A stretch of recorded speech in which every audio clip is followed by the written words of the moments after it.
Heart attack বা stroke আমরা সবসময় জানি যে বয়স্ক লোকেদের হয়, কিন্তু এখন আশ্চর্যের বিষয় এটা কিন্তু কোনো বয়স মানছে না।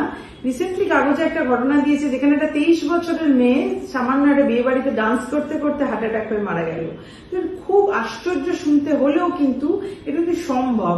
তো এগুলো নিয়ে একটু ভাবার সময় এসেছে যে কিছু জিনিস থাকে জেনেটিক, কিছু জিনিস থাকে স্ট্রাকচারাল প্রবলেম, বা কিছু থাকে লাইফস্টাইল ইস্যু।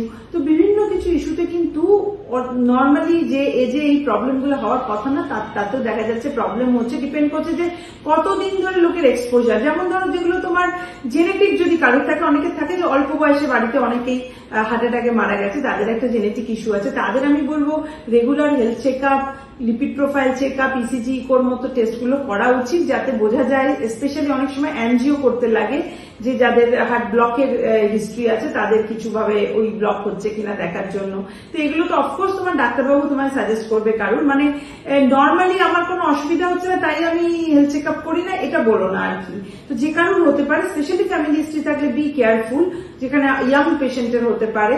অথবা যদি কারোর ধরো অনেক সময় ভাইরাল ডিজিজ হলো বা কিছু হলো, তারপরে দেখা গেল তার হার্টের প্রবলেম হলো। অনেকের ডেলিভারির আফটার ডেলিভারি, আমার প্রেগনেন্ট পেশেন্টদের অনেক সময় হতে পারে যে আফটার ডেলিভারি তাদের প্রবলেম দেখা দিল, যে এরকম ভাবে হার্টের প্রবলেম। হঠাৎ তার আগে বলবে যে কি হলো, এক সপ্তাহ ঠিক ছিল, প্রেগনেন্সি ঠিক চলছিল। বাট ইট ইজ কমন যে অনেক সময় প্রেগনেন্সির পর ডাইলেটেড কার্ডিওমায়োপ্যাথি বা কার্ডিওমায়োপ্যাথি দেখা দেয়, যেটা খুব সিরিয়াস ইস্যু। যদিও বয়স কম, একটা নর্মাল প্রেগনেন্ট পেশেন্ট তারও কিন্তু হতে পারে।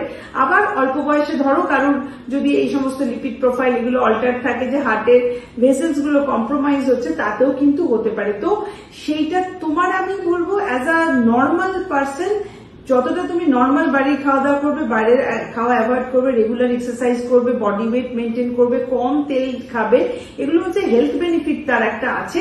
এবং যদি কারোর ফ্যামিলি হিস্ট্রি থাকে, তার অলওয়েজ ওই একটা ইয়ারলি চেক আপের মতো ডক্টরের কাছে যাওয়া, যা যা চেক করতে উনি বলবেন, তুমি ইন দ্য লং রান সুস্থ থাকতে পারবেন।